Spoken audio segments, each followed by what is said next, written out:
je conseille systématiquement aux veilleuses d'écrire une lettre à leur enfant intérieur.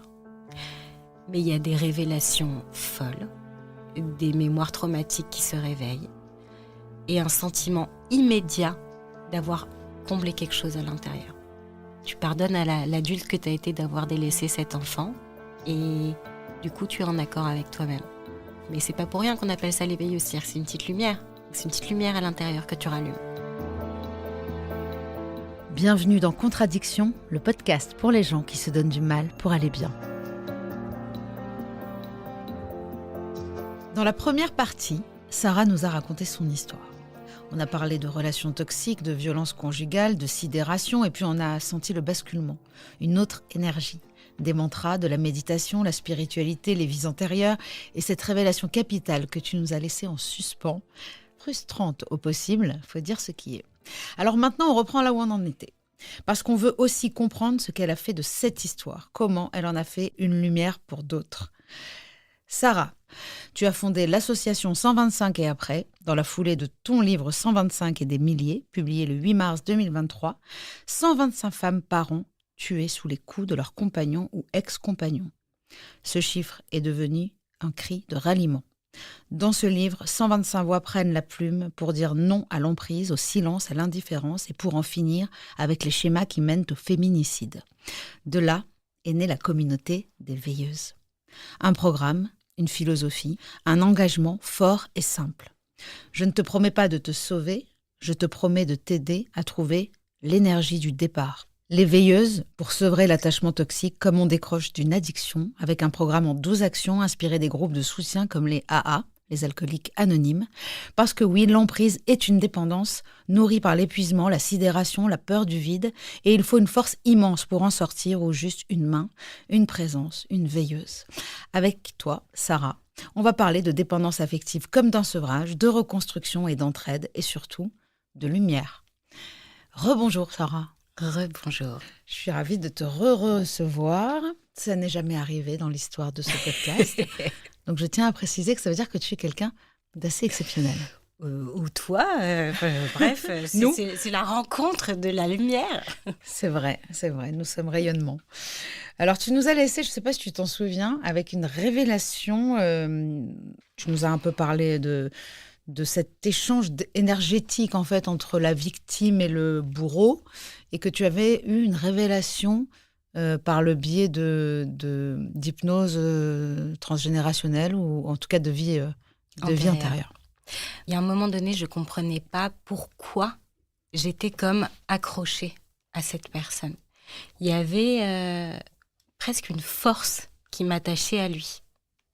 Et pourtant, consciemment, j'avais déjà beaucoup travaillé avec ma psychiatre. Je savais que ça n'allait pas. Je savais que je n'étais pas heureuse. Je savais qu'autre chose était possible. Mais tout ça, c'est du conscient.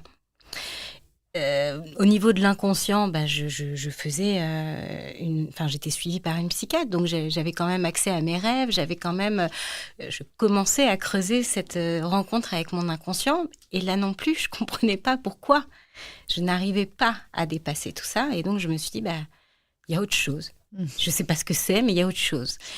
Et j'avais l'impression que ça venait d'ailleurs. Et donc, je me suis dit qu'il fallait que je creuse là aussi, à cet endroit-là, cet ailleurs que je ne savais pas trop comment appeler à ce moment-là. Avec tout ce que ça implique. Déjà, je me considérais comme un peu tarée d'une manière générale. Subir ce que je subissais depuis 10 ans, ma seule explication, c'était que j'étais folle, effectivement. Et ça tombait bien, puisque c'était ce que le père de ma fille me reprochait toute la journée. Donc, quitte à aller vers la folie, en tout cas ce que je considérais être, comme beaucoup de personnes, de la folie, je me suis dit, je vais m'ouvrir à d'autres formes de spiritualité. Et je faisais déjà un peu de yoga. Donc, j'étais familière du fait qu'on peut se réincarner, du fait que en Inde, il y a l'acceptation du système de caste parce que l'on a conscience, en tout cas on vit avec cet état d'esprit que on prépare ici et maintenant l'après. On prépare à soigner un karma, soigner quelque chose que l'on doit soigner dans cette vie pour améliorer la suivante. Et c'est ce qui fait qu'on accepte parfois des conditions difficiles.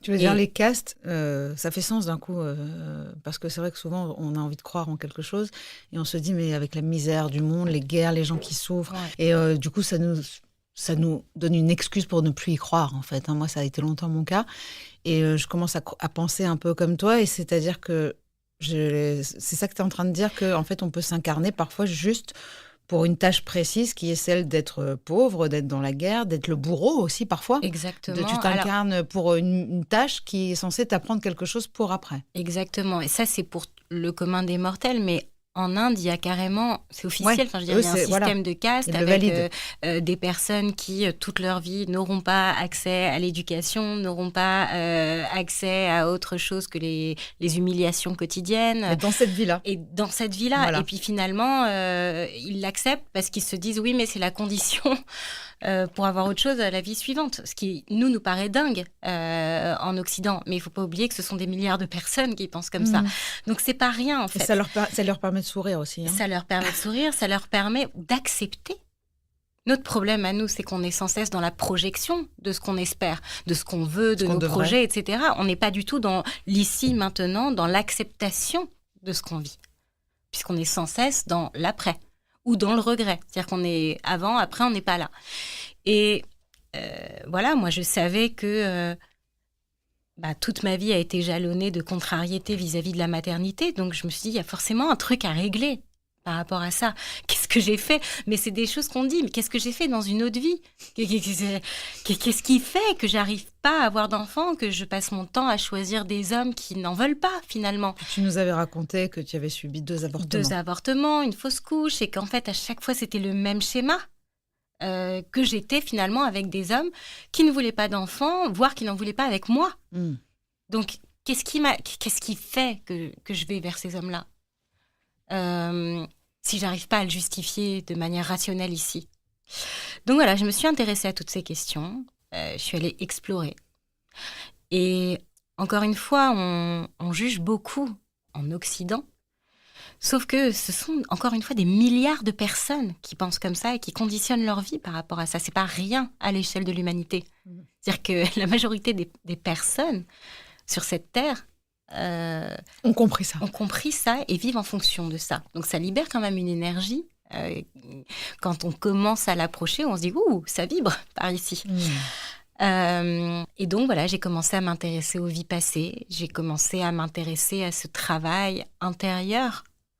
Et c'est vrai qu'en France, en tout cas, on parle de savoir, on parle de connaissance pour décréter ce qui est juste, pas juste. Sauf que quand j'ai fait ma première régression, en fait, c'est là. Régression dans une vie antérieure. Pardon, régression dans une vie antérieure, c'est tout le processus qui fait que on plonge en soi ou au-dessus de soi. Enfin, je ne sais pas vraiment où c'est finalement avec le temps, puisque lorsqu'on s'intéresse à l'énergie, on se rend compte qu'on n'a pas un seul corps, on en a plusieurs, qu'il y a des corps énergétiques, qu'il y a des corps spirituels, et que c'est ça qu'on appelle l'aura. Quand on dit que quelqu'un arrive quelque part et il dégage quelque chose, il dégage une lumière. En fait, c'est tout simplement qu'il a réveillé les différentes couches de ses corps et qu'il accepte cette énergie qui émane de lui et qu'il la développe. Il ou elle. Ah ouais. En tout cas, voilà, ça m'a fascinée.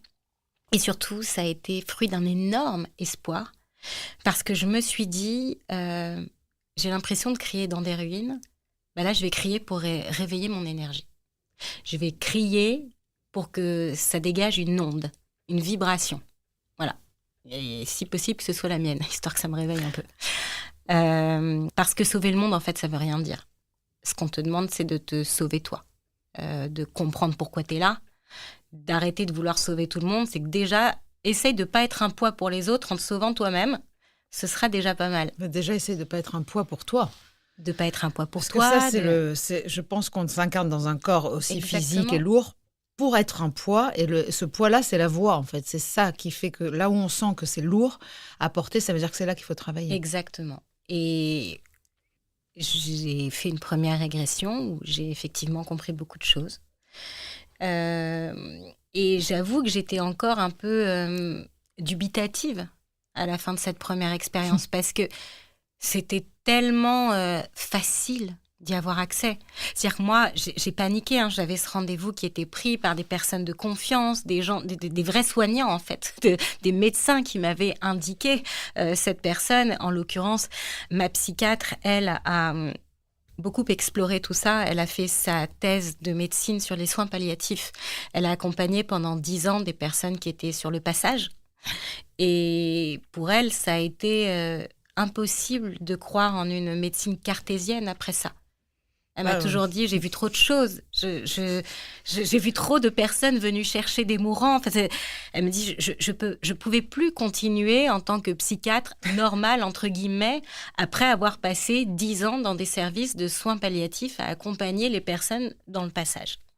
C'était Christophe Forêt aussi qui fait ça. C'est un psychiatre qui est en soins palliatifs et qui raconte à quel point le nombre de gens qui vont mourir disent la même chose, qu'ils voient toujours quelqu'un venir les chercher. Déjà. Et quand ça se passe pas comme ça, c'est compliqué. Exactement. Voilà. C'est souvent un proche. Moi, j'ai d'ailleurs le souvenir de mon grand-père. À l'époque, je ne pensais pas une seconde que ça pouvait être ça. Je pensais que c'était la morphine. Mais il n'arrêtait pas de voir son frère. Et qu'il était là dans la pièce, dans le coin de la pièce. Il lui parlait. Et on disait, bon, il délire.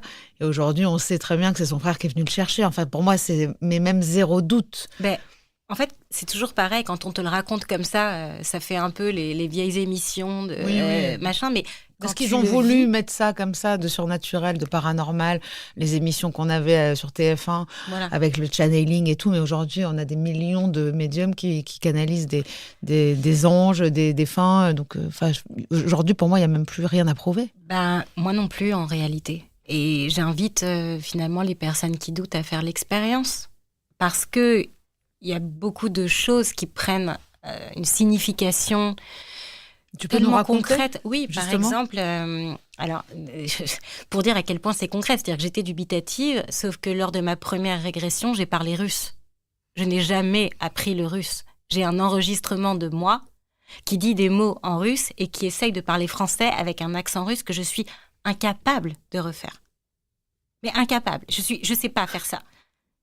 Donc je parle russe, c'était l'époque où j'espérais, je savais pas s'il fallait que je me bagarre encore pour continuer à écrire des livres, à continuer à écrire, c'était très difficile. Moi j'ai mis très longtemps à être éditée, en plus le père de ma fille était assez contre le fait que je sois exposée médiatiquement, que je raconte des choses dans des livres. Enfin je vais pas refaire tout le contexte de violence, mais voilà, c'était compliqué l'exposition pour moi. Et en fait, j'ai tout de suite dit un nom de la personne que j'étais. Et en fait, j'écrivais des textes politiques qui avaient influencé le moment de la révolution russe. Enfin, je sais que ça peut paraître fou, mais que j'avais fini par être arrêtée et qu'on m'avait empoisonnée. Et en fait, j'explique tout ça et je me mets à étouffer, à avoir mal à la gorge. Et en fait, pendant des années, moi j'en avais parlé ici, j'avais eu une addiction à la nourriture, j'avais vomi des années et je comprenais pas ce qui passait pas. Ce qui était bloqué dans ma gorge, comme si je voulais absolument me faire mal à la gorge pour sentir que j'étais là. Et en fait, quand je me rends compte que je suis morte pour mes écrits dans une autre vie, qu'on m'a empoisonnée et que la brûlure de la gorge revient en 5 minutes allongée sur un fauteuil, que j'ai l'enregistrement, que je me le repasse, que dans cette vie, je culpabilise aussi d'avoir écrit parce que ça m'a obligée à abandonner ma famille, que du coup j'ai laissé une femme, une petite fille, et que l'homme avec qui je suis dans cette vie-là était ma petite fille dans une autre vie. Enfin, après, j'ai bien conscience que là, je vais peut-être me faire des ennemis. On a besoin de ça. Et je me dis, mais je comprends un truc qui m'attache à lui. J'ai une culpabilité. Et pourquoi j'essaye de le protéger comme une maman ? Pourquoi je me dis que j'ai pas le droit de l'abandonner alors qu'il me traite comme de la merde ? Mais ça se joue ailleurs. C'est un lien karmique. C'est un lien karmique. Écoute, de toute façon, je pense pas que tu vas te faire des ennemis. Je pense qu'à la limite, les gens peuvent juste se questionner, mais Mais ça fait tellement sens et surtout, ça permet aussi de valider un sens aussi à nos vies, quoi, à nos existences. Tout est fou, qui en sont fait. tellement vides. Voilà. Dans ce podcast Contradiction, on parle que de ça, de vide et de sens et d'absence et de quête. Et pour moi, l'éveil, c'est une soif d'infini à l'intérieur de soi. Je pense qu'on est totalement vide. Et quand tu vas faire ça, bon, d'abord, on veut le nom de cette personne. Et quand tu vas retrouver tout ça, c'est-à-dire que vraiment, en plus, le corps, on te dit qu'il est scindé en deux. Il y a la matière en bas, ça se coupe à la gorge, et après, tu as le spirituel. Et c'est-à-dire que tant que tu passes pas cette étape-là de la gorge, donc ce chakra-là de la gorge, Vishuddha, pour être précise, tu peux pas, c'est d'ailleurs pour ça qu'on dit aussi dans la Bible, au début était le verbe, à partir du moment où tu peux t'exprimer, tu passes de l'autre côté. Maintenant, c'est à tes risques et périls. Voilà, et d'ailleurs, c'est même lié à la magie, puisque ça, en hébreu, c'est aboré-kedaber, et c'est ce qui est dérivé vers le mot abracadabra. C'est-à-dire que la magie, c'est ça, c'est de verbaliser. Oh, j'aime quand on apprend comme ça. Non, mais c'est fou. Franchement, moi, j'aime ça. Voilà, c'est pour ça que je fais ce podcast. C'est incroyable. Parce qu'il n'y a pas que la drogue dans la vie, merde. Mais non, mais c'est pour ça que tout est lié. Au commencement était le verbe, en réalité, c'est partout. Oui. C'est ça qu'on appelle le structuralisme, finalement. C'est qu'est-ce qui nous habite tous, quelle que soit notre spiritualité. Et voilà, la magie, c'est de dépasser ça. Alors, qu'est-ce que tu fais de ça, en fait, à partir du moment où tu sais que lui, ça a été ta fille, moi, j'y crois à fond, tu le protèges, tu as une tâche ici qui est quoi ? C'est quoi ta tâche ? C'est de réparer quoi ? J'en parle beaucoup avec ma psy à ce moment-là, parce que je ne comprends pas. Justement, je suis paumée. Je me dis, mais alors, je dois faire quoi ? Et là, je comprends que c'est ça que je dois réparer ici, que je ne suis plus sa mère dans cette vie-là.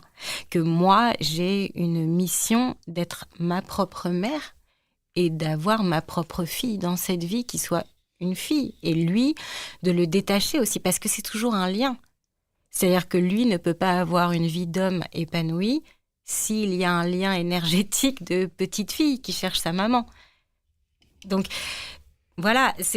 Et encore une fois, je ne sais toujours pas. Moi, j'ai ma conviction. Mais pour les personnes qui pensent que c'est le fruit de l'imagination et que c'est l'inconscient, ça ne me pose pas de problème que l'on pense ça. Pourquoi pas ? La question est, comment mon inconscient parvient à mettre en place ces éléments ? Qu'est-ce que je dois en comprendre ? Et c'est toujours pareil, on ne sait pas où commence le mythe et où la réalité, où la personne s'adapte au mythe. Moi, j'aime beaucoup cette histoire.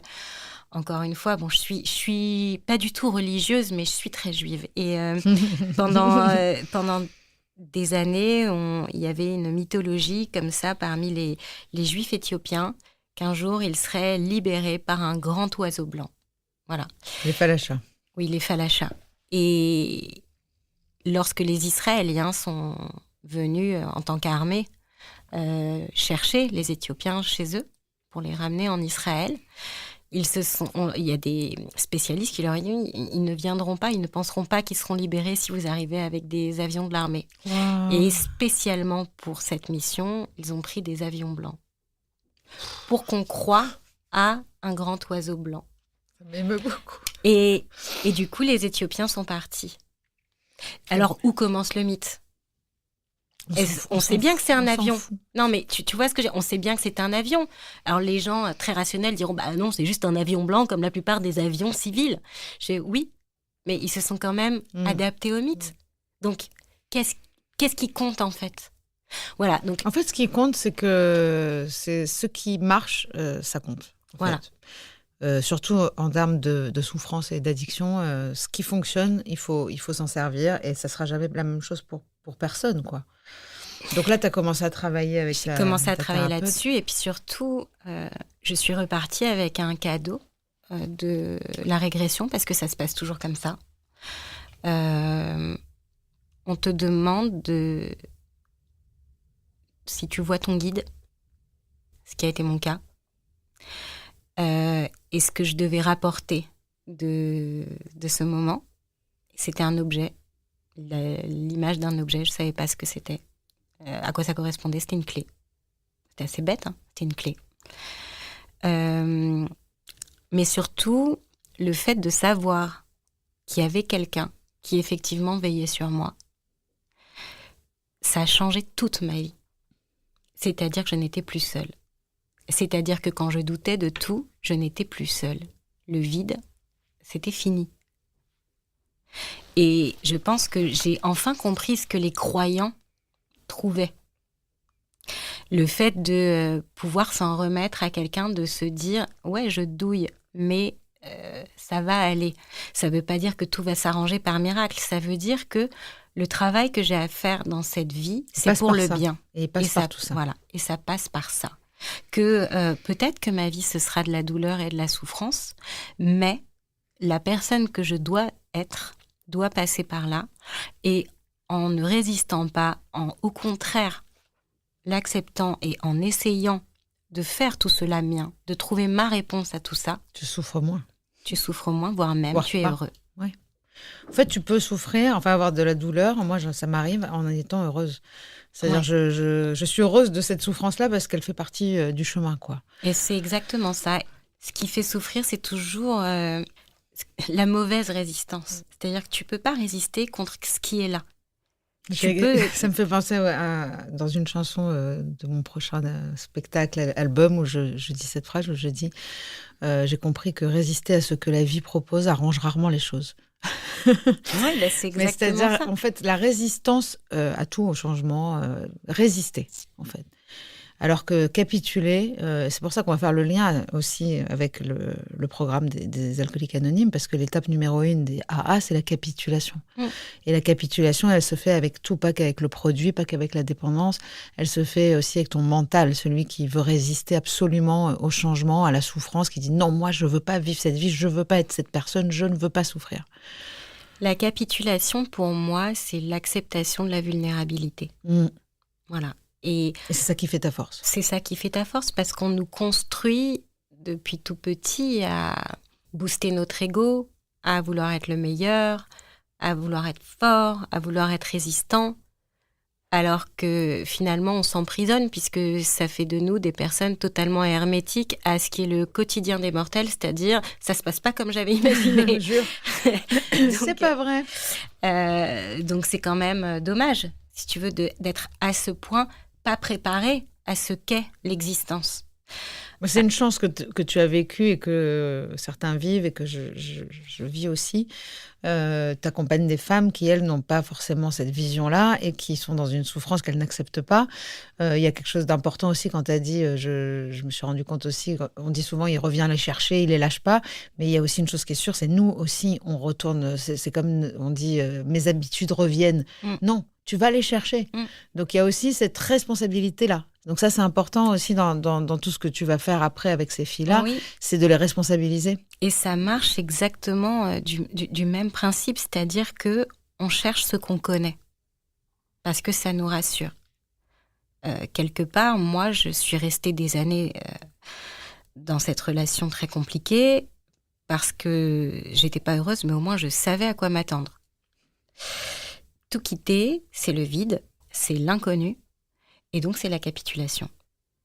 Et donc quelque part, retourner vers ce que l'on connaît, c'est ce qui est plus facile. C'est ce qui est le plus facile, parce que c'est ce qui nous rassure.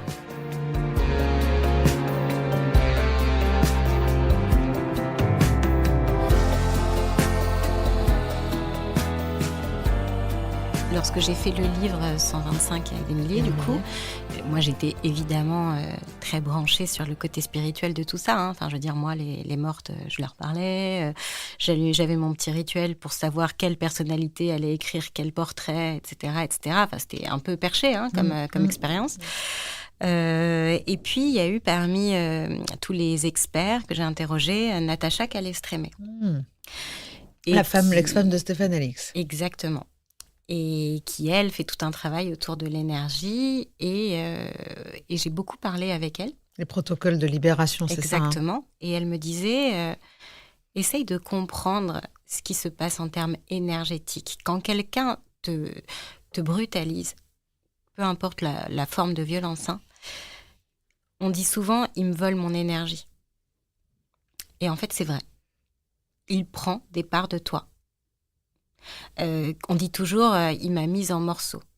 Il m'a laissé que des miettes de moi pour prendre le reste. Il ou elle, d'ailleurs. Oui. Mais tout ça, ce sont des images qui racontent un phénomène énergétique. Et donc, on n'est pas ce sentiment de culpabilité où on se dit je vais retourner vers cette personne pour réparer parce qu'elle a besoin de moi, etc., etc. En fait, on est aussi à la recherche des morceaux de nous que cette personne a gardés. C'est comme si, voilà, on a un membre blanc, c'est comme ça qu'on appelle quand on est amputé, et qu'on continue d'aller le chercher, qu'on continue presque à le sentir. Si on perd un membre dans une broyeuse ou je sais pas quoi, il a disparu. Mais si c'est quelqu'un qui le garde, on a comme si on avait un radar qui nous ramène sans arrêt vers cette personne. Donc en gros, c'est pour ça qu'on retourne toujours, parce qu'énergétiquement, on sent qu'il y a un truc à nous là, qui nous permettrait d'être complète ou complet, sauf que la personne le garde. Donc soit j'arrive à me dire... Consciemment ou inconsciemment. Consciemment ou inconsciemment, bien sûr. Surtout inconsciemment d'ailleurs. Elle ne sait pas qu'elle garde quelque chose à toi. Non, elle ne sait pas qu'elle a confisqué une partie de ton énergie en t'insultant, en te frappant, en te traumatisant. Il se trouve qu'énergétiquement, c'est ça. Donc, on est des personnes qui essayons de récolter les morceaux de puzzle de nous-mêmes qui ont été kidnappés par nos agresseurs. Voilà.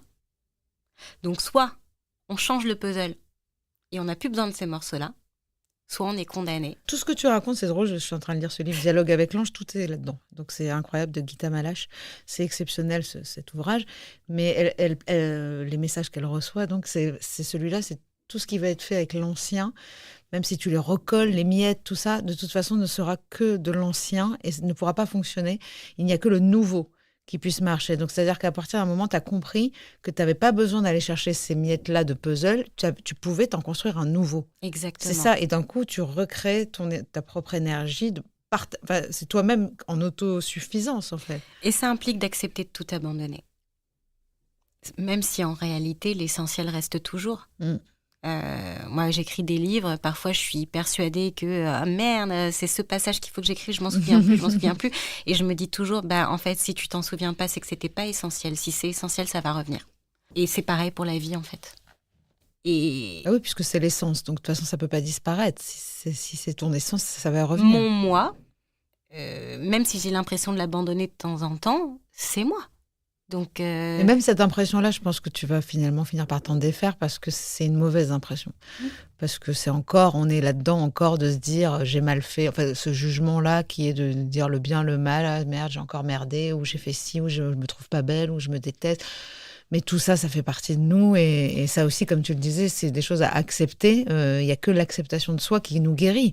Et je pense qu'on est là pour ça, moi. Oui, pour apprendre à s'accepter. Mais bien sûr. Et puis, apprendre qu'on est en mouvement et en devenir. Enfin, je veux dire, la rigidité, c'est la mort. Voilà. C'est même des ostéos qui... on en avait parlé, je crois, la dernière fois. La rigidité, c'est la mort. Le vivant, c'est le mouvement. Et on ne plante pas une graine dans un sol dur. Non. Donc, clairement, il faut assouplir tout ça. Et du coup, tu acceptes l'erreur, tu ne la vois pas comme ça. Moi, je sais que c'est pas que je suis instable, c'est que ce que je dis aujourd'hui, ça vaut avec la personne que je suis aujourd'hui, mon état de pensée d'aujourd'hui, ce qui se passe dans ma vie aujourd'hui. Je n'ai pas la conviction de penser la même chose dans 20 ans. Et je pense même que je ne penserai pas la même chose dans 20 ans. Et ce que je trouve fou, c'est qu'on nous éduque à être rassurés par le contraire de ce qu'est l'humain. C'est-à-dire qu'un homme politique, par exemple, qui change d'avis en 20 ans, alors lui, il n'a pas le droit, c'est vraiment inadmissible. Mais moi, je me dis, mais heureusement qu'on change d'avis. Moi, ce qui m'angoisse, c'est les gens qui ne changent pas d'avis.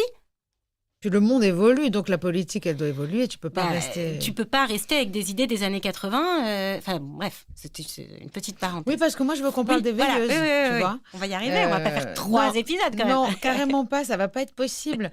Mais disons que y a plein de questions que j'ai même plus envie de poser parce que ça paraît vraiment... trop terre à terre par rapport à tout ce que tu viens de dire. En tout cas, tu avais déjà parlé du fait que comme il avait dû être interné, enfin hospitalisé, tu avais pu te sevrer. Oui. Donc, il y a une idée de sevrage qui est très importante. Les femmes ne peuvent pas s'en sortir s'il n'y a pas un temps de sevrage. En fait, tant que tu as le nez dedans et que tu es prisonnière de ta drogue, comme tu peux l'être de ta bouteille, etc., tu ne vois pas ce qui se passe. Tu ne vois pas à quel point ça t'impacte. Tu vois même pas ton épuisement. Tu vois même pas l'état dans lequel t'es. Puisque tu te vois à travers le prisme de la personne que tu dois être pour avoir la paix. À travers le prisme de ce que cette personne qui te combat dans l'intimité attend de toi. Donc, c'est pas toi. Et c'est drôle parce que toutes les victimes avec lesquelles je parle me parlent de cette nouvelle personne qu'elles sont, quelques jours après, regoutées à la liberté. Et tu vois, avant-hier, j'ai une jeune femme qui m'a fait un soin énergétique, qui voulait me l'offrir absolument. Je dis, maintenant, j'accepte les cadeaux. Et elle me disait, oui, c'est fou, moi, quand je suis partie, j'ai mis 1 an à cacher quelques pulls, quelques objets, ça, et je me disais, ça, je l'ai sauvé, ça, je l'ai sauvé, ça, je l'ai sauvé. Voilà, elle a mis dans un garde-meuble pendant 1 an, une cuillère par-ci, une assiette par-là, un vase, machin. Et elle me disait, la première fois que je me suis rendu compte, j'étais avec une amie, je me suis écroulée sans pouvoir respirer dans la rue. Et elle a eu peur que j'ai eu envie de retourner. Je lui ai dit, non, tu te rends pas compte, c'est la première fois que je peux sortir sans répondre à mon téléphone, sans avoir peur d'être appelée. Voilà. Et donc, c'est bien qu'il y a un lien constant, une attache constante. Et c'est ça, la dépendance. C'est ce truc de je dois tout prévoir en fonction de ça. Je dois tout prévoir pour être sûre que je vais avoir la possibilité de fumer une cigarette. C'est-à-dire quelqu'un dans l'avion qui fume, il va penser pendant tout le trajet à la pause clope, la pause clope, la pause clope, la pause... Et bien, quelqu'un qui est dans une relation affective, c'est toxique, comme être dans un avion où tu as le droit de rien. C'est quand même dans un avion et où tu vas te dire, ok, là, il faut que je réponde, là, si jamais il dit ça, En fait, tout est fait, calculé en fonction de ce qui est attendu. Par peur. Par peur. Voilà. Elle est là, la dépendance. Voilà, t'as peur des représailles. Aussi. Tout va ensemble. Des C'est-à-dire mots, de la souffrance que tu vas ressentir si tu fais la bêtise et que ça se passe mal. Alors, tu parles d'énergie du départ.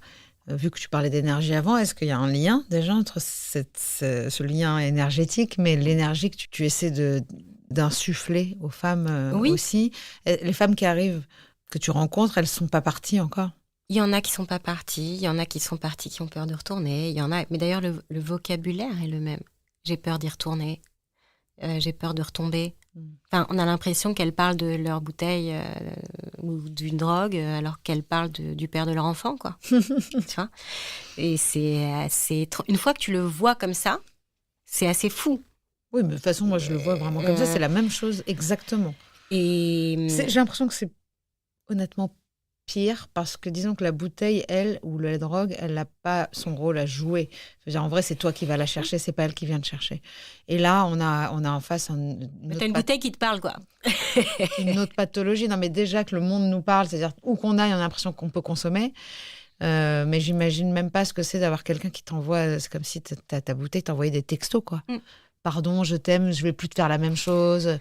Tu vas voir, ça va être différent. Regoute un coup, cette fois, ça va être magnifique. Tu vas voir, cette fois, ça va être cool. Je te dis pas là. Alors, celles qui sont pas parties, donc, qu'est-ce qui se passe déjà pour parler d'elles? Alors, déjà, et là aussi, je dirais que c'est comparable à la gueule de bois. C'est-à-dire qu'elles sont tellement dans... Moi, c'est ce que j'appelle le petit vélo dans la tête.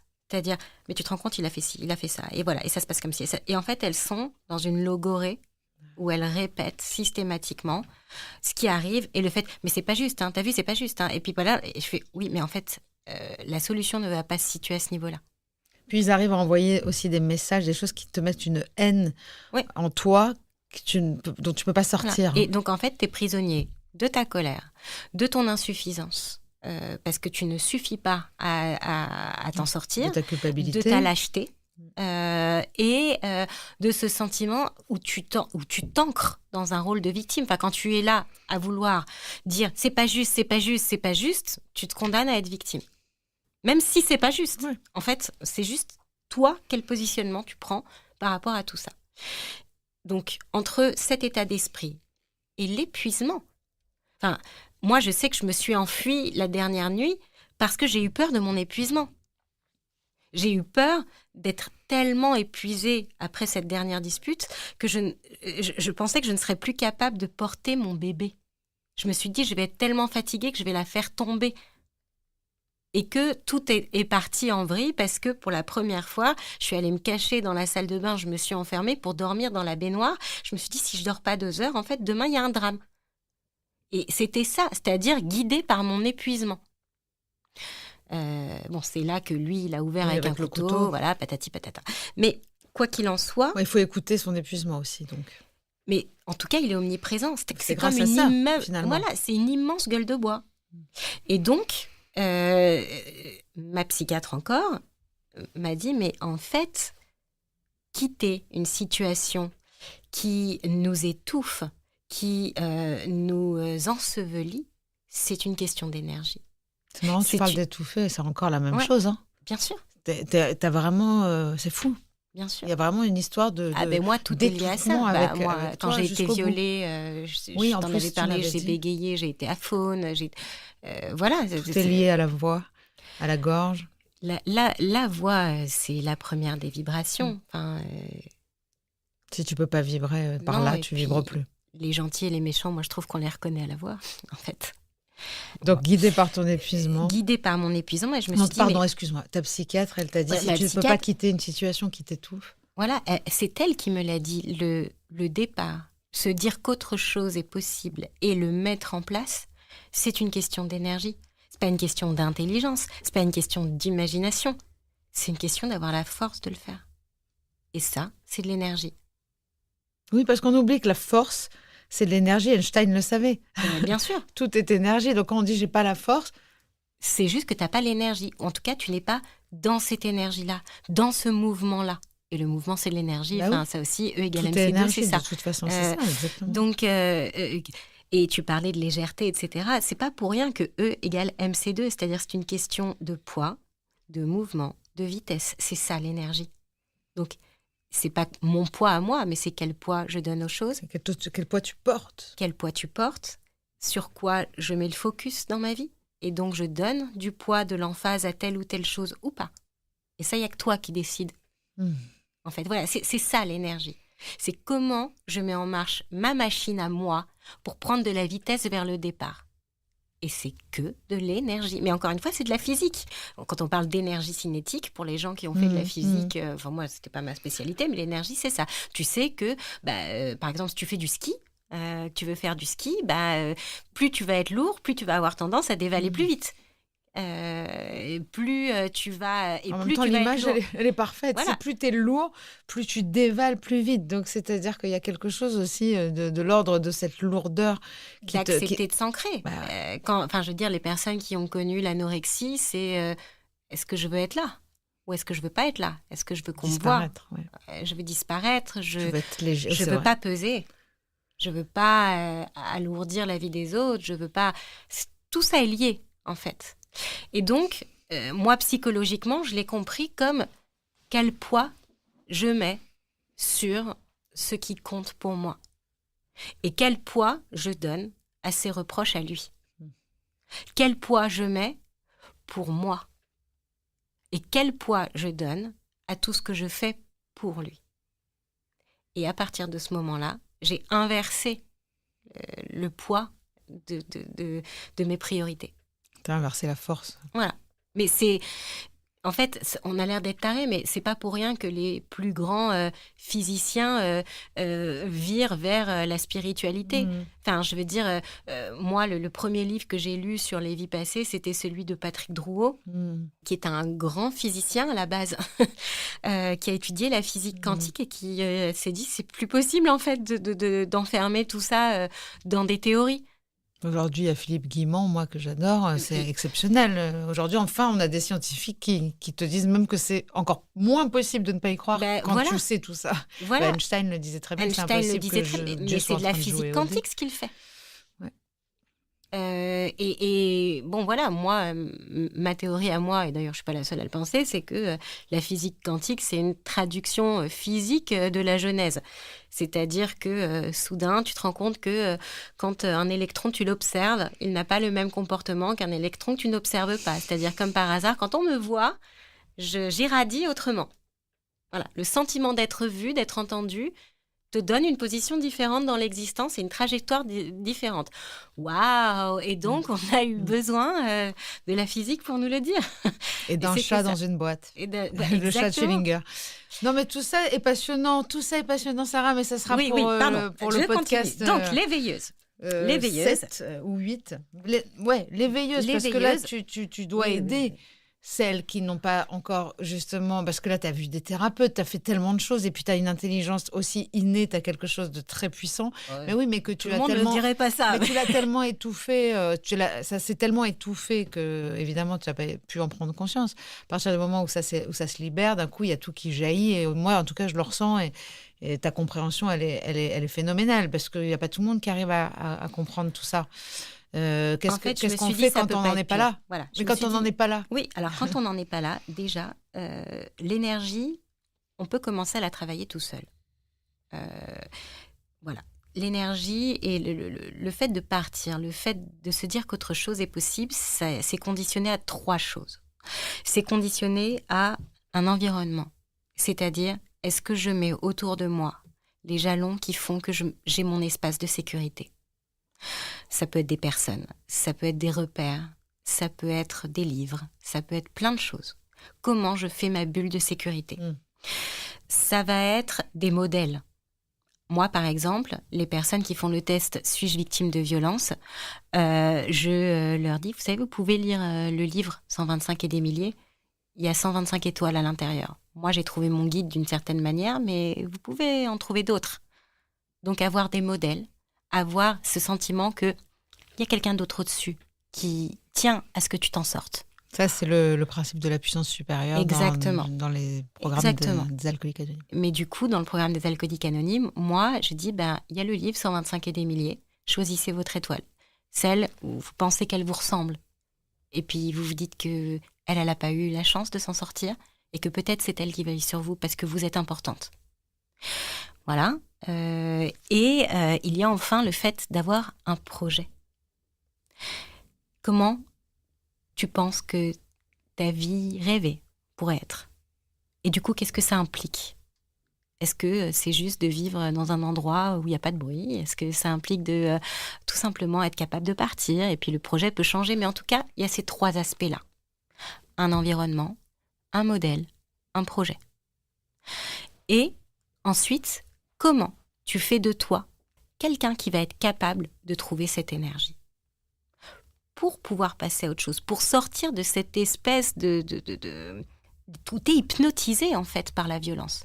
T'es hypnotisé par ce que tu vis, tu n'es plus capable de te rendre compte. Sortir du sommeil, en tout cas, déjà. Sortir de la gueule de bois. Voilà. Sortir de cette gueule de bois. Ça, c'est le premier move, en tout cas, qui va en amener d'autres. Voilà. Et donc, il y a ce parcours en 12 actions. Alors, tu peux tout à fait rentrer dans les veilleuses sans le faire. Mais d'ailleurs, c'est comme aux alcooliques anonymes ou quoi que ce soit. Avant de commencer à faire le parcours, tu peux faire plusieurs années de réunions où juste t'es avec les autres.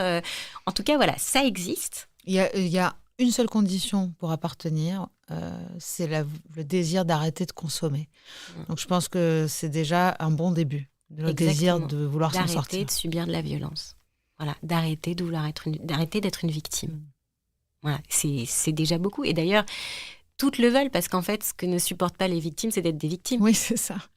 Et en même temps, au fond, il y a aussi une victimisation parfois qui engendre la violence, quoi. Bien sûr. C'est un échange d'énergie, quoi. C'est des échanges d'énergie, des failles narcissiques. C'est ce que moi, j'appelle le continuum des violences. En fait, tout ce qui abîme l'estime de toi fait de toi une proie.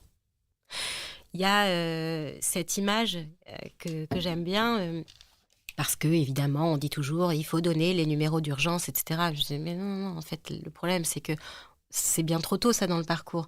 C'est comme si tu étais sur une rive où c'est l'enfer, qu'on te dit ah, mais tu sais, en face, c'est extraordinaire, c'est génial.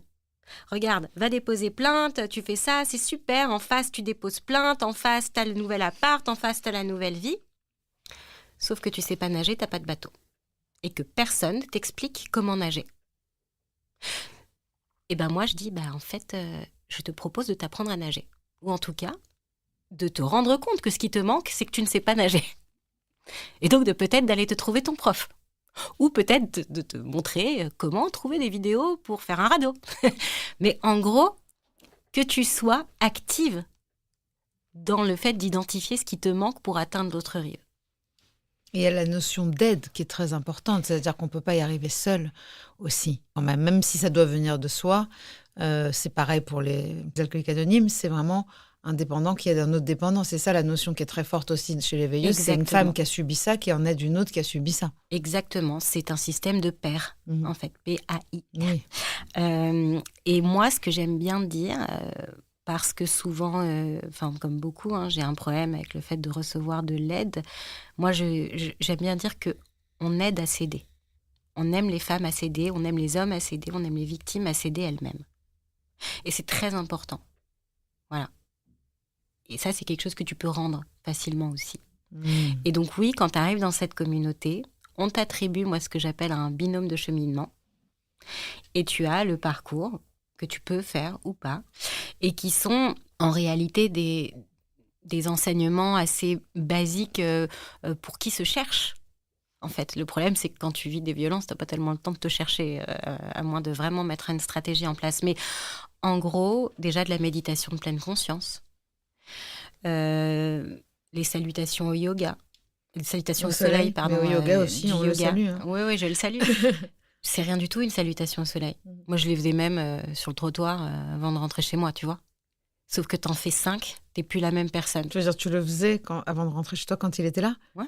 Ah, je le faisais dans la rue. Parce que t'avais pas le droit de faire ça, bien sûr. Ah bah moi, j'avais pas le droit de transpirer dans l'appartement. Donc comme ça, tu vois, pendant tout le confinement, les premiers jours, j'avais fait du sport. Le confinement, je veux même pas en parler. Bref. Pour des personnes... Voilà, ouais. Donc non, mais ça, si tu veux, tu sais, en fait, quand tu le fais, que 5 salutations au yoga, 5 salutations au soleil, pardon, c'est même pas 10 minutes. Enfin, tout dépend de ton rythme, et tu n'es pas la même personne. Voilà, ensuite. Tu as réveillé une énergie, tu vois la journée autrement, donc tu le sais, tu le vis dans ta chair. Mais il y a un truc aussi qui est, par rapport au yoga, je trouve, le renversement, tu vois. C'est-à-dire que c'est vraiment quand on a l'habitude de faire toujours les choses de la même façon et d'obtenir les mêmes résultats, et que, voilà, c'est ça qui crée la folie, de voir les choses sous un prisme différent. Le yoga, de toute façon, pour moi, c'est pas un sport du tout, c'est une philosophie. Et c'est-à-dire que quand je me mets 5 minutes sur la tête le matin, déjà, si je suis pas dans une bonne disposition, je vais l'être obligatoirement, quoi. C'est-à-dire, ça me permet d'un coup de voir la chose d'un autre angle. Et je trouve que, alors, on n'est pas obligé d'être sur la tête parce que c'est pas forcément facile, mais juste de faire un renversement, des positions qui renversent la tête, qui mettent la tête plus basse que le bassin, quoi. J'emploie ces termes exactement. Et c'est un renversement de vision, surtout. Tout à fait. Et le yoga, il y a ce truc-là aussi de trouver le confort dans l'inconfort que je trouve très fort. C'est-à-dire qu'il y a des postures, quand j'étais vraiment pas dans la philosophie, j'étais « Ah, c'est dur !» Et aujourd'hui, il y a plus, c'est pas dur, c'est juste c'est marrant, là, je sens que je souffre ici, je souffre là, j'arrive pas à tenir mon guerrier, tout ça. Et en fait, d'un coup, juste en respirant et en te rendant compte qu'il y a un confort possible dans l'inconfort, tu peux rester. En fait, ce que j'aime, et moi je le résume, je pense exactement comme toi, c'est que on t'oblige à ne plus être dans le pourquoi, mais dans le comment. C'est-à-dire que, ok, c'est pas aïe, aïe, aïe, ça fait mal, mais pouf, au secours, pourquoi je me fais là-dedans, etc. Les gens disent, mais pourquoi j'y arrive pas, moi ? Pourquoi j'y arrive pas et pourquoi je me fais ce genre de truc ? Ou alors ceux qui te disent, mais moi, je peux pas faire du yoga, je suis pas souple. Voilà, exactement. Ok, donc là, ça fait mal. Donc en fait, si je contracte par ici, ok, là, ça libère par là. Donc en fait, je vais continuer et tu es dans la recherche du comment je fais. Oui, comment adapter. Exactement. C'est donc que de l'adaptabilité. En fait. Et moi, je trouve que c'est de la compréhension physique de la philosophie de la vie. Tu vois, voilà, tu n'es pas dans le pourquoi j'ai mal, mais ok, comment je peux jouer avec mon corps pour plus avoir mal ici ? Et en fait, tu te rends compte que tout s'explique, que une contraction n'est possible que si tu as un relâchement du muscle antagoniste. Donc, en fait, si t'es pas souple, c'est que tu contractes pas bien. C'est pas que t'es pas souple, c'est que tu contractes pas bien. Ouais. Alors, où est-ce que je dois contracter pour être souple ici ? C'est-à-dire que si tu n'es pas souple sur les muscles à l'intérieur des jambes, par exemple, c'est peut-être que tes fesses ne contractent pas bien. Mais donc, tu vois les choses autrement. Et puis, il y a aussi le fait de faire sa propre posture. Qu'est-ce qui est la bonne posture, la posture juste, c'est celle qui est juste pour toi. Exactement. Et c'est-à-dire, dans les autres sports, on veut toujours essayer de faire comme l'autre en face, comme le prof, ta posture, ton arbre, il va pas ressembler à l'arbre de ton prof, et c'est ton arbre, en fait. Et il y a vraiment je fais avec mon corps.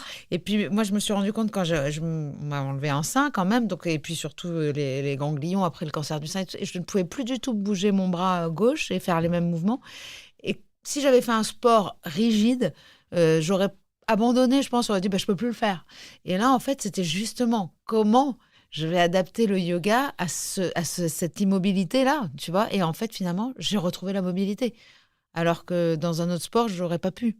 C'est exactement ça. Bon, de toute façon, le yoga, pour moi, il a été créé pour ça.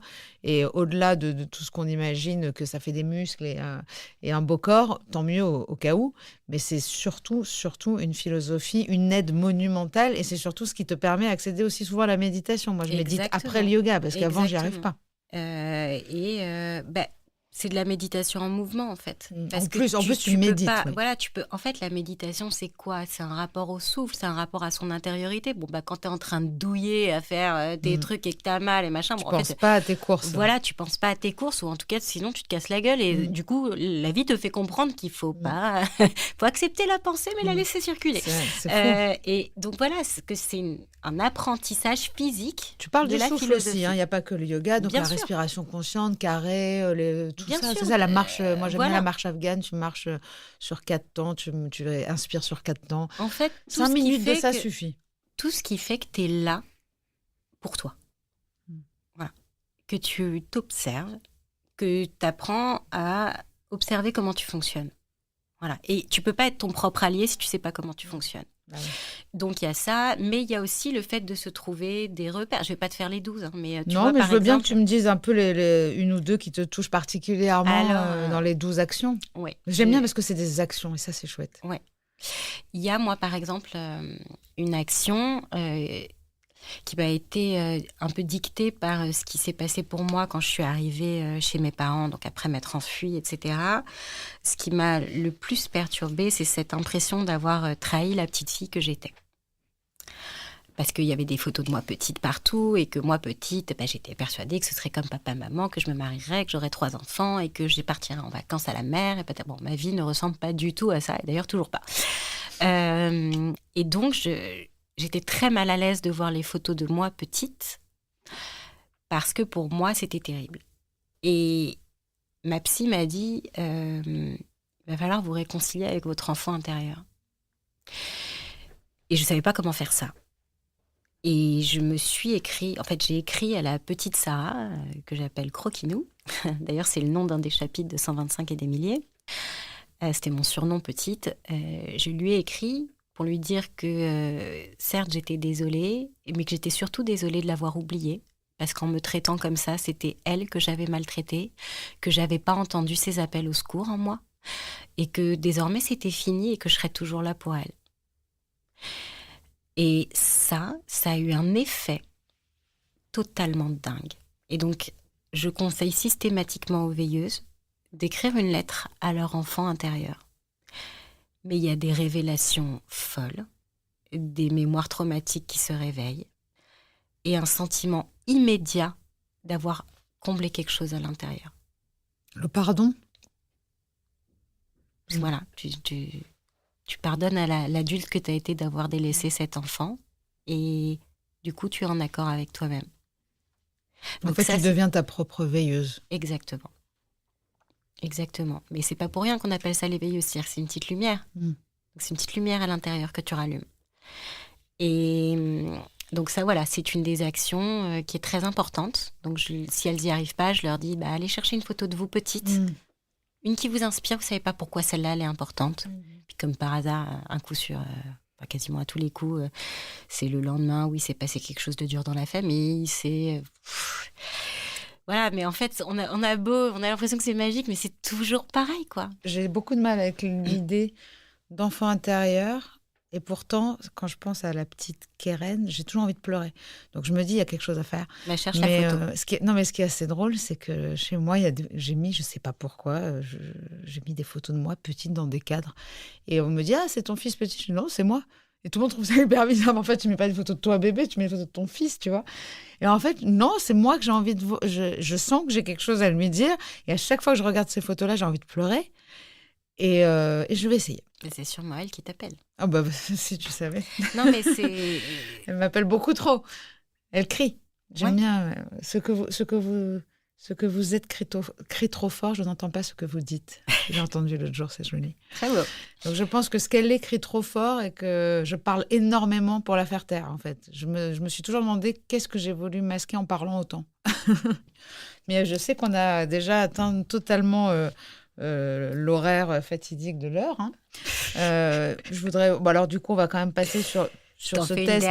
Non, mais suis-je victime de violence? Donc, il y a ce test-là qui est important quand même de pouvoir aller faire parce qu'il y a des gens qui se rendent même pas compte qu'ils sont victimes de violence. C'est comme les tests, est-ce que je suis alcoolique? Est-ce que je suis...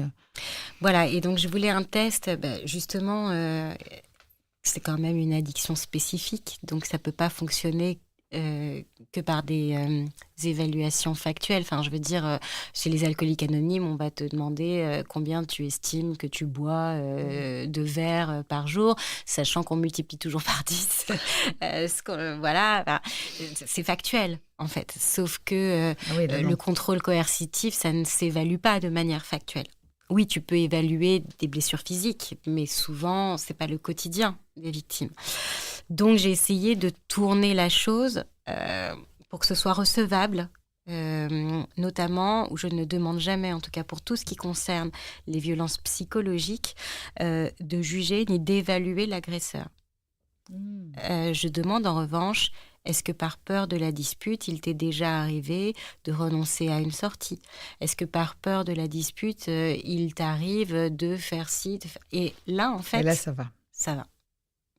Et est-ce que tu te rends compte qu'il y en a qui pensent encore que ça peut être elle le problème et qui pensent qu'elle le mérite? Il y en a beaucoup. Bien sûr, parce que, encore une fois, c'est une relation qui est totalement tordue, mais qui est pas, si tu veux, une fois que t'as accepté que le point de départ était absurde, le reste du raisonnement l'est, mais tu t'en rends plus compte. Enfin, je veux dire, moi, voilà, le père de ma fille, il était d'accord pour qu'on ait notre enfant si j'acceptais une dizaine de règles. Les règles étaient totalement débiles et injustes et violentes, sauf que je les avais acceptées. Donc, quand je désobéissais, j'étais effectivement en tort puisque j'avais désobéi aux règles et que pour quelqu'un qui a un énorme surmoi, qui a un rapport à l'autorité compliqué, effectivement, je suis en tort, je le mérite, j'ai désobéi. Mais t'es tellement soumise que tu penses même pas à interroger la valeur de la règle. Alors que ce qui est fou, c'est de mettre des règles pour garder un bébé, comme le fait d'avoir le droit de voir ta maman. Tu vois, moi, j'avais pas le droit d'aller... Ma maman n'a jamais pu monter chez moi. Ma mère n'a pas pu repasser une deuxième fois à la clinique parce que la règle, c'était on vient voir l'enfant une fois, 15 minutes quand elle naît et plus, pendant un mois. Bon, ça, on n'en a pas parlé dans le premier épisode, mais c'est quand même assez fou que tes parents se soient pas manifestés ils plus ont tôt. essayé, ouais, mais... ils ont essayé. Bon, ça c'était avant. Voilà, c'est... Bien sûr là, on est dans on est dans le comment, pas dans le pourquoi. On est dans le comment, puis je l'ai raconté beaucoup ailleurs. Pardon, les gens iront écouter parce que je pense qu'après les 2 épisodes, on a envie de tout. J'ai pas eu le temps encore de le lire, en plus, le dernier que tu m'as offert de le livre. T'inquiète pas, ce sera fait cet été. Il y a aussi cette idée de chambre à soi, hyper importante quand même, parce que quand les femmes vont porter plainte, elles ont peur de porter plainte et de rentrer chez elles. Dans 40% des cas, la question de l'hébergement est fatale, puisqu'on dit ok, je pars, mais pour aller où? Et effectivement, je voulais monter une à une des chambres à soi, et puis j'ai eu cette idée de me dire si je commence à vouloir sauver chaque femme, ça va me prendre un peu plus d'une vie, je pense. Donc il va falloir trouver un moyen d'impacter plus vite, plus fort. Et c'est là que m'est venue l'idée de ce label, qui est un label RSE, donc pour les entreprises. qui me permet d'abord, à travers une quarantaine d'actions que je soumets aux entreprises qui ne leur coûtent quasiment rien, mais qui sauvent des vies, de protéger les collaboratrices et collaborateurs. Les actions, c'est genre autoriser des salariés à aller porter plainte sur le temps de travail. Parce que, en fait, tu n'as jamais 3 heures pour aller porter plainte quand tu es fliqué le week-end. Ouais. En revanche, quand tu as l'excuse d'être au travail, ça change tout. Ne pas verser Pour les hommes aussi. Ouais. Il y a aussi Tu as des ouvert, hommes victimes. tu as ouvert ça, sûr. les veilleuses sont ouvertes aux hommes Ouais. aussi. Bon, il n'y en a pas beaucoup, mais il y a aussi des hommes victimes. Et puis souvent, tu te rends compte que c'est le même schéma, que c'est vrai que quand tu as assisté à de la violence entre tes parents, un tiers des enfants deviendront victimes, un tiers deviendront bourreaux, qu'ils soient filles ou garçons. Oui, oui, Donc souvent, des hommes victimes ont eu des mamans qui étaient victimes, etc. Donc voilà, moi je tu veux briser le cycle, en fait. C'est aussi ça. Bien sûr. Le but, c'est de C'est pas de briser que ça se reproduise encore et encore. En fait, là, il faut arrêter de voir les violences uniquement sur un prisme horizontal, c'est-à-dire il y a les hommes d'un côté, les femmes de l'autre, parce que déjà, il y a aussi la question du transgénérationnel et ce que moi j'appelle le vertical, c'est-à-dire que tu hérites de quelque chose et tu transmets quelque chose. Donc, à partir de ce moment-là, en faire une guéguerre des sexes, c'est stupide. Aussi, moi, je considère qu'en fait, il y a les gentils et les méchants et que c'est pas forcément des femmes et des hommes. Voilà. Mais j'ai une dernière question, enfin j'en ai beaucoup plus, mais pour finir, la question de la drogue et de l'alcool, elle est présente aussi chez ces hommes, et je veux savoir chez ces hommes souvent, je crois, et chez les femmes, est-ce qu'elles se réfugient aussi? Est-ce qu'elles arrivent avec beaucoup de médicaments, beaucoup de choses Bien sûr, et c'est pas à toi que je vais apprendre que les addictions se nourrissent. Donc évidemment qu'il y a des problèmes, et moi c'est ce que j'appelle finalement les féminicides indirects, qui sont vrais à la fois pour les agresseurs au féminin comme au masculin. C'est-à-dire que les coupables ou les présumés coupables, les personnes violentes sont aussi le résultat d'une histoire de violence, quelle qu'elle soit. C'est-à-dire que moi, quand je vais en prison parler à des récidivistes, j'ai affaire qu'à des hommes qui ont été abandonnés, enfants, castrés, humiliés, enfants, violentés, enfants, agressés sexuellement, enfants. Dans les salles Narcotiques Anonymes, il n'y a que ça. Il y a que ça. Mais vraiment, parfois, je me demande pourquoi je suis là, je fais mes recherches, mais il n'y a que ça. Il n'y a que ça. Donc, et encore une fois, on n'est pas responsable d'être malade, d'avoir des troubles, on est responsable de ne pas se soigner. Hein, c'est là la différence. Quoi qu'il en soit, ce qu'on cherche à combler à travers des addictions, c'est toujours cette faille narcissique, cette blessure narcissique qui est à l'intérieur et qui crée une plaie béante. Et c'est ça, le vide, c'est la plaie béante. Et donc, forcément, les agresseurs vont tenter de combler ça avec des addictions qui, malheureusement, extrapolent les souffrances et la violence. Et les victimes, qui elles-mêmes répondent à ce schéma parce qu'elles ont la même béance, vont chercher à combler cela par des addictions aussi, que ce soit à la bouffe, à la clope, à l'alcool, etc. Qu'est-ce que tu vois le plus? Pour les femmes, c'est évidemment la bouffe, la clope. La bouffe, la clope. Ouais, la clope. Tout ce qui est l'oralité. Hein. Voilà. Et tu étais juste en train de terminer avec, je ne sais pas si tu avais fini, mais avec ce label. Oui, c'est donc important. le label. Comme ça, on peut voir ce que tu... C'est hyper concret, en fait. Oui, c'est hyper concret. Donc, il y a aujourd'hui, en fait, c'est plus que 40. Il y a 50 actions que je propose aux entreprises pour qu'elles les mettent en place en interne, ce qui ne leur coûte quasiment rien, puisque c'est des actions de bon sens. Il faut juste l'avoir vécu. Et je propose ensuite aux entreprises de les accompagner pour mettre leur secteur d'activité au service de la cause. Et par exemple, peut-être que tu as entendu parler de la nouvelle clause d'AXA. Donc ça, en fait, ils avaient eu cette idée, ils ne savaient pas forcément si la manière de la mettre en place était juste, etc. Donc j'ai travaillé 1 an avec les équipes et je leur ai donné finalement le mode opératoire des chambres à soie. Je leur ai dit, voilà ce qu'il faut en fait. Ah oui, on en était là, d'accord. On en était là. Et donc, pour moi, la manière d'avoir déployé les chambres à soie, c'est d'avoir utilisé mon label pour avoir un impact beaucoup plus fort, beaucoup plus grand, et là tout de suite maintenant. C'est incroyable. Donc tu te dis, il y a 270 000 plaintes pour violence par an. Dans la moitié des cas, le problème, c'est le logement. Moi, toute seule, avec mes petites chambres à soie, je ne vais pas y arriver. Mais si du jour au lendemain, j'ai AXA, qui, lui, peut dégainer 150 000 accompagnements par an, c'est réglé. Donc aujourd'hui, je me bagarre pour que les autres compagnies d'assurance s'alignent et qu'on en fasse une norme de marché et non pas une initiative géniale d'une seule compagnie d'assurance. Mais j'ai des projets comme ça avec plein d'autres entreprises, par exemple avec Bâche, On a fait une campagne qui s'appelle Together. Alors, il y a le t-shirt, mais c'est pas que ça. C'est-à-dire qu'on a accroché dans toutes les cabines d'essayage de test avec un petit mot et j'ai formé, à travers des vidéos, le personnel de vente à l'accueil de la parole et la redirection vers les veilleuses. Et donc, c'est une manière de changer complètement la prévention et c'est ce que moi, j'appelle l'aller vers. C'est-à-dire que c'est à la société d'aller vers les victimes et pas aux victimes d'aller chercher de l'aide parce qu'en fait, elles sont trop paumées pour le faire. Trop épuisées. Et trop épuisées. Donc voilà, et ça, j'invite toutes les autres marques à faire de même. Non, mais c'est incroyable ce que tu déploies, ton énergie, cette énergie-là que tu as retrouvée, heureusement, pour beaucoup de femmes. Je pense que ta tâche ici-bas est l'aide, évidemment. De toute façon, il n'y a pas d'autre mot.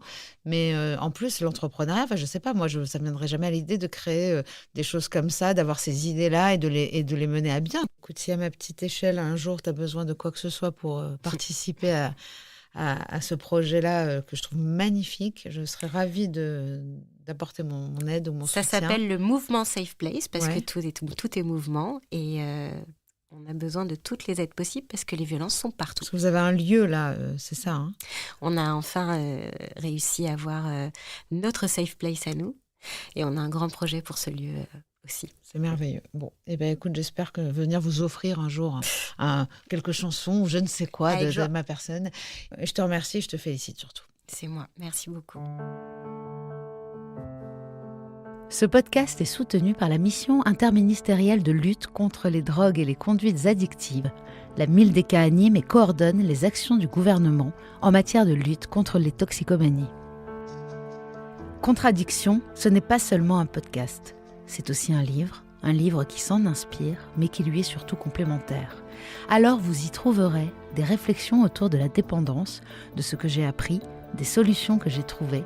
Contradiction, le livre est disponible à peu près partout aux éditions Erol. Rendez-vous dans 15 jours sur toutes les plateformes d'écoute pour un nouvel épisode et en attendant, retrouvez-nous sur les réseaux sociaux de Rose et de Contradiction.